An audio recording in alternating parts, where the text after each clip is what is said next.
आतंक का वो आका पाकिस्तान का प्यारा है।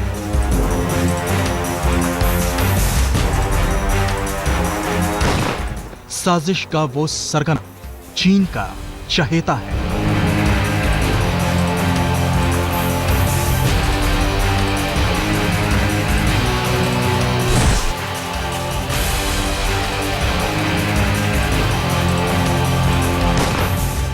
लेकिन मौत के उस सौदागर के खिलाफ हिंदुस्तान ने छेड़ी है सबसे बड़ी जंग।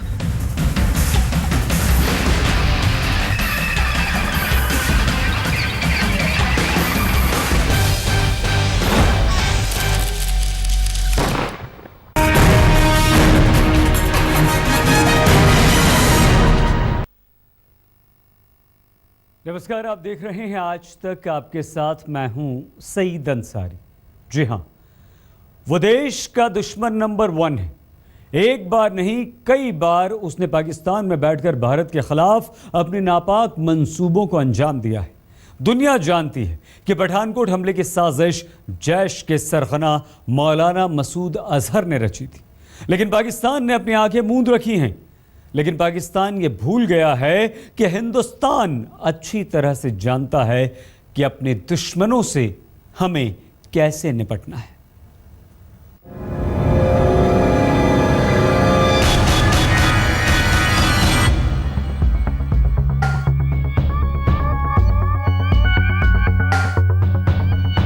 मौलाना मसूद अजहर, आतंक के इस खौफनाक चेहरे को पाकिस्तान ने पनाह दे रखी है। खूनी खेल का ये शातिर खिलाड़ी हिंदुस्तान के खिलाफ आतंक का ब्लूप्रिंट तैयार कर रहा है और पाक में छिपकर भारत के खिलाफ अपने नापाक मंसूबों को अंजाम दे रहा है। आतंक के मौलाना की सबसे खौफनाक साजिश सामने आई पठानकोट हमले के वक्त, जब जैश-ए मोहम्मद के टेरर रंगरूटों ने एयरबेस में घुसकर आतंक का नंगा नाच किया।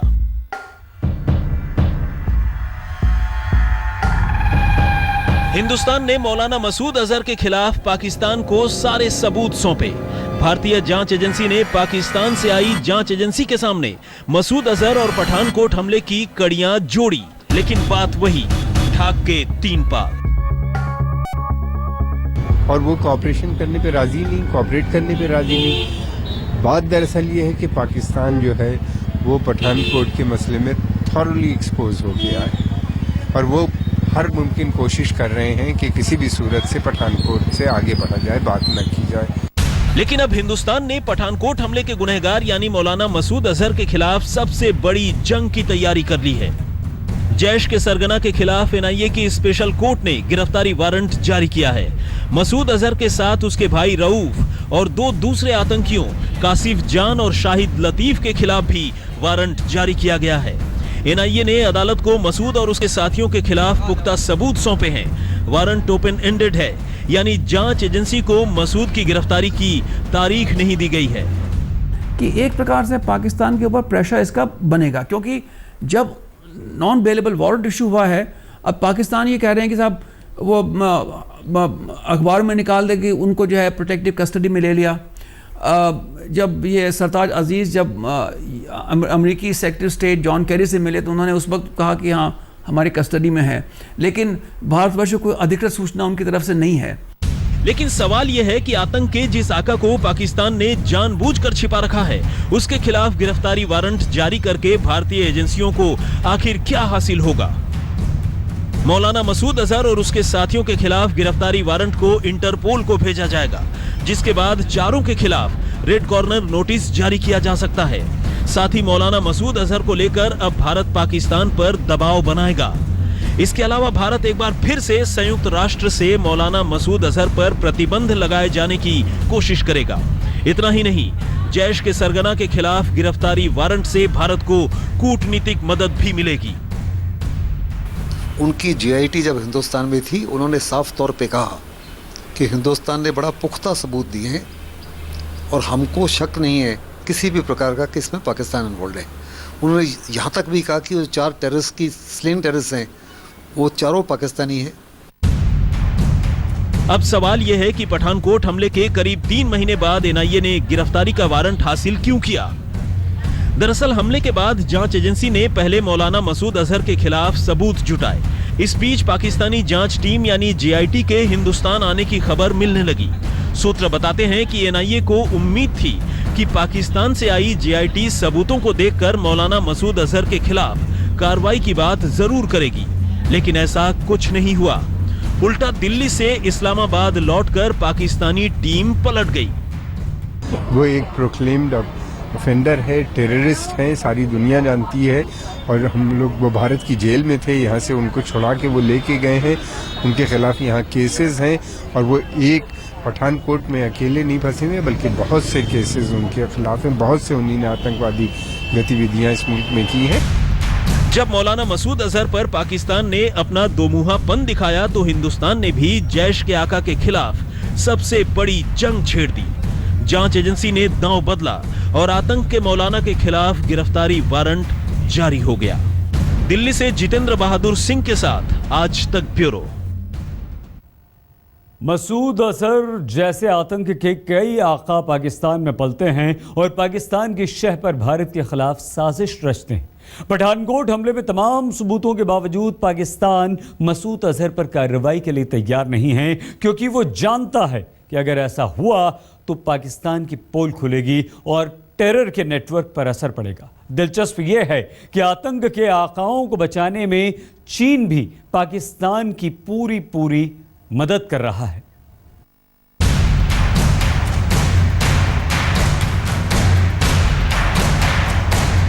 पूरी दुनिया जानती है कि मौलाना मसूद अजहर ही है पठानकोट हमले का मास्टरमाइंड।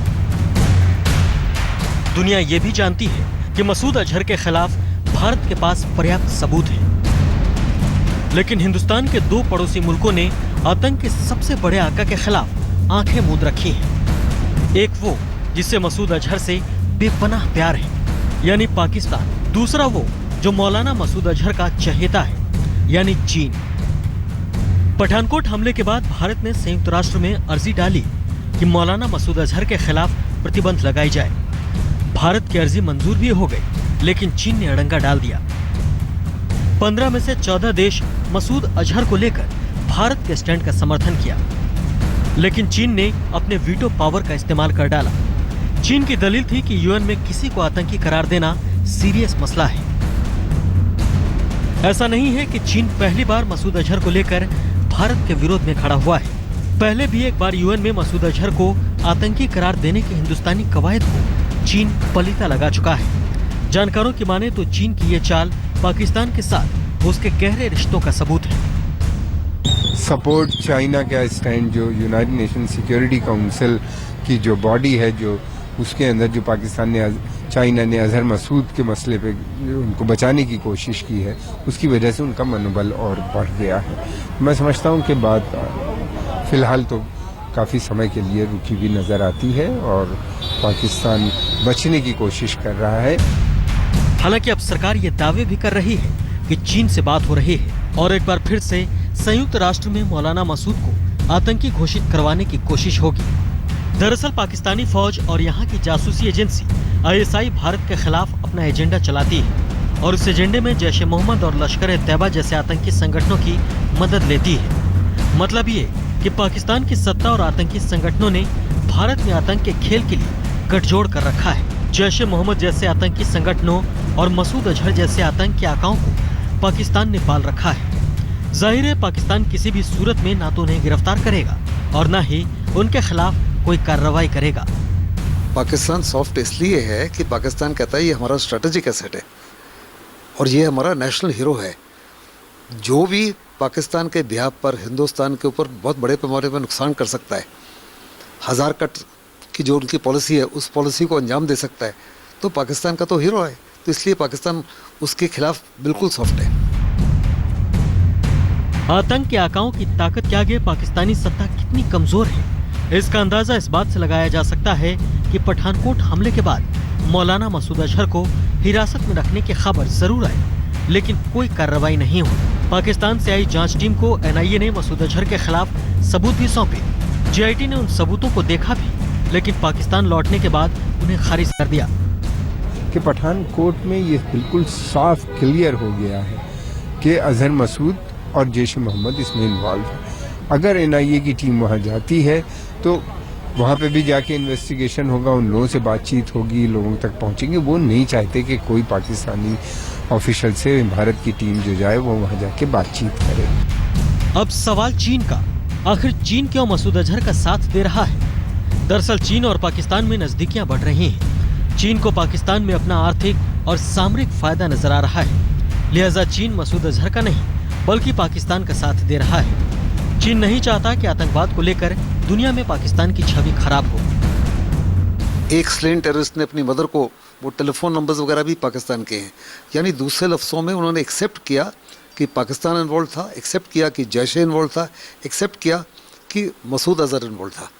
तो उसके बावजूद भी जब UN के अंदर ये मुद्दा उठाया गया, 14 कंट्रीज़ हिंदुस्तान के हित में थी, चाइना ने फिर भी इसको टेक्निकली ब्लॉक किया। हम इसको दोबारा उठाने जा रहे हैं और चाइना के ऊपर भी प्रेशर डालने के लिए और इंटरनेशनल ऑडियंस के ऊपर प्रेशर डालने के लिए।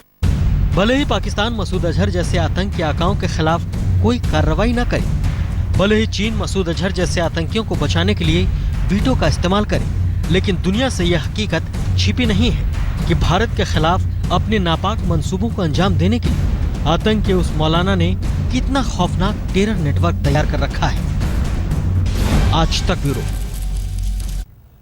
मौलाना मसूद अजहर कराची के मदरसे में बच्चों को तालीम दिया करता था। बाद में वो हरकतुल मुजाहिदीन के संपर्क में आया और आतंकवादी बन गया। उसने अफगानिस्तान में ट्रेनिंग ली। दिलचस्प यह है कि ट्रेनिंग कैंप में मौलाना मसूद अजहर से बंदूक नहीं उठती थी और दूसरे आतंकवादी उसे मोटू कहते थे। बाद में वो मोटू आतंक का मास्टरमाइंड बन गया।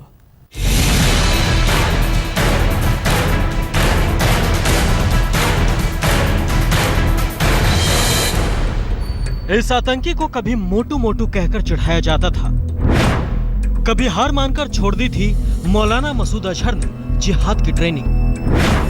क्यों भारत को दुश्मन नंबर 1 मानने लगा मसूद अजहर? तो मौलाना मसूद अजहर की कहानी भी फिल्मी है। एक सरकारी स्कूल के हेडमास्टर का बेटा आतंक की राह पर ऐसा चला कि दुनिया के कई देश उससे खौफ खाने लगे। मसूद का जन्म बहावलपुर में 10 जुलाई 1968 को हुआ था। 11 भाई बहनों वाले परिवार में जन्मे मसूद के पिता अल्लाह बख्श सरकारी स्कूल में हेडमास्टर थे। पूरा परिवार डेयरी और मुर्गी पालन का काम करता था। मसूद जब 8वीं में था तो उसे कराची के जामिया उलूम उल इस्लामिया में पढ़ने के लिए भेज दिया गया। यहाँ वो उन छात्रों के संपर्क में आया जो हरकत उल मुजाहिदीन से प्रभावित थे। 21 साल की उम्र तक मसूद इस्लामी इम्तिहान अलमिया डिस्टिंक्शन के साथ पास कर चुका था। उस उम्र में जब उसके साथी कंफ्यूज थे कि वो क्या करें, मसूद का दिमाग साफ था कि उसे हरकत उल मुजाहिदीन के साथ ही जुड़ना है। हरकत के चीफ मौलाना फजलुर रहमान ने मसूद से अफगानिस्तान के युवा ट्रेनिंग कैंप जाकर जिहाद की ट्रेनिंग लेने को कहा। लेकिन युवार में जो कुछ हुआ उसे मसूद अजहर कभी भुला नहीं पाया।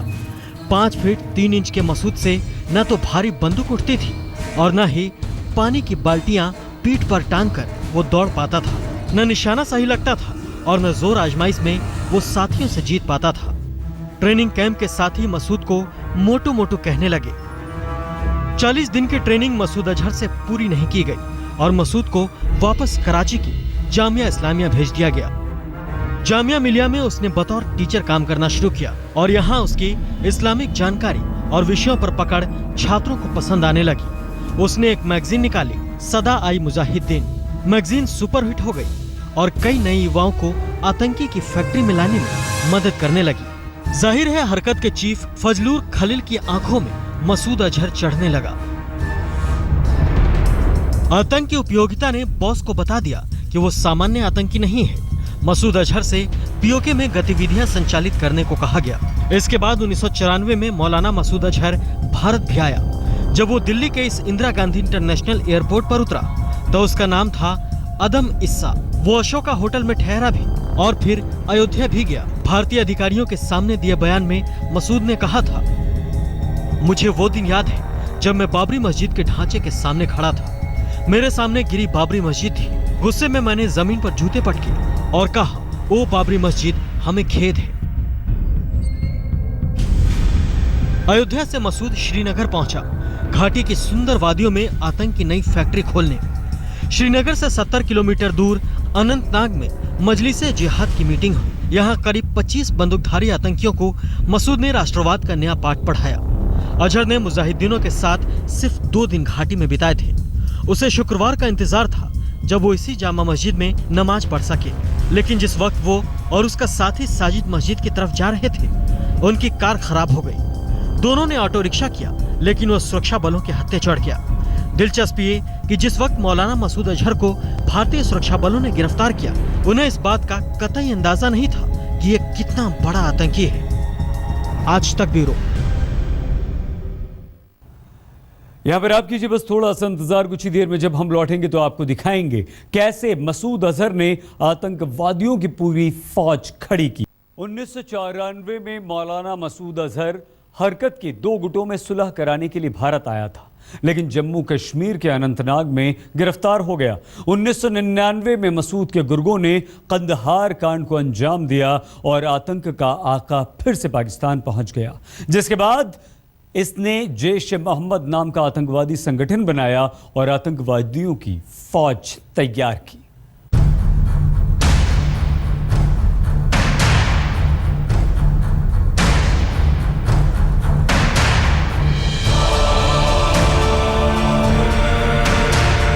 कांधार का ये मंजर आज भी हिंदुस्तानियों को दहला देता है। उस वक्त हालात मौलाना मसूद अजहर के पक्ष में थे, क्योंकि सवाल कई जानों का था। लेकिन सच ये भी है कि उस वक्त मौलाना मसूद अजहर अगर हिंदुस्तान के चंगुल से बच न निकलता तो उसके खौफ और आतंक की वो दास्तां नहीं होती जो आज है।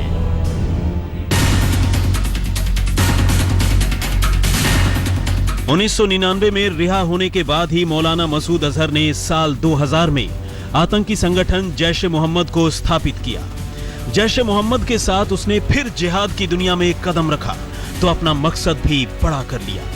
आतंकियों की बड़ी फौज तैयार करना और आतंक का खेल खेलते हुए भारत को निशाने पर लेना। जिहाद के लिए उकसाऊ भाषण उसकी रणनीति का अहम हिस्सा बन गए। लेकिन मसूद अजहर सिर्फ युवाओं को तैयार नहीं कर रहा था, खूनी खेल भी खेल रहा था। स्थापना के महज 2 महीने के भीतर यानी 23 अप्रैल 2000 को जैश ने श्रीनगर के बादामी बाग के भारतीय सेना के स्थानीय मुख्यालय पर विस्फोटकों से भरी कार मुख्यालय के दरवाजे पर टकरा दी थी। इसी तर्ज पर 24 सितंबर 2001 को एक आतंकी ने विस्फोटकों से भरी कार को श्रीनगर के विधानसभा भवन के दरवाजे पर टकरा दिया। इस हमले में 38 लोग मारे गए। फरवरी 2002 में कराची में मारे गए अमेरिकी पत्रकार डेनियल पर्ल की हत्या का आरोप भी जैश-ए-मोहम्मद के सिर पर ही है। 13 सितंबर 2001 को भारतीय संसद पर किए गए भारत के सबसे बड़े आतंकी हमले को भी जैश के आतंकियों ने ही अंजाम दिया। इस हमले ने देश को हिला दिया तो आतंक के आकाओं के बीच जैश और मसूद का झंडा बुलंद हो गया। लाहौर में साल 2009 में श्रीलंकाई क्रिकेट टीम पर हुए हमले की जिम्मेदारी जैश-ए-मोहम्मद के आतंकियों ने ही ली थी। यस, हमारे देश का सबसे बड़ा आतंकी ये है। ये 1994 में श्रीनगर में बहुत बड़े पैमाने पर इन्वॉल्व था, जहां इसको अरेस्ट किया गया और इसको रिलीज किया गया कंधार के समय। दरअसल जैश ने तेजी से खुद को स्थापित किया और आतंक के बड़े खिलाड़ियों में खुद को शुमार किया। खास बात यह कि जैश के मुखिया को भारत ने भले कुछ साल के लिए सलाखों के पीछे रखा, वरना कभी न तो वो सलाखों के पीछे गया और न ही कोई उसका कुछ बिगाड़ सका। वरना दिसंबर 2001 में भारतीय संसद पर हमले के बाद भी अजहर को पाकिस्तान में गिरफ्तार किया गया था, लेकिन लाहौर हाई कोर्ट के आदेश पर 2002 में उसे रिहा कर दिया गया। इसी तरह 2002 में अमेरिकी पत्रकार डेनियल पर्ल की हत्या और उसके अपहरण के बाद अमेरिका ने अजहर मसूद को सौंपने की मांग की थी, लेकिन अमेरिका के दबाव के बावजूद ऐसा नहीं हो पाया। 2003 में परवेज मुशर्रफ पर हुए आत्मघाती हमले के मामले में भी उस पर प्रतिबंध लगा दिया गया था, लेकिन मसूद अजहर का कुछ नहीं बिगड़ा। यानी मौलाना मसूद अजहर की गिरफ्तारी जरूरी है, क्योंकि जब तक वो आजाद है उसके संगठन का नाम कोई भी हो, काम एक ही है, आतंक का खेल खेलना। आज तक ब्यूरो। हमारी इस पेशकश में फिलहाल इतना ही। देश और दुनिया की हर अहम खबर के लिए आप देखते रहिए आज तक।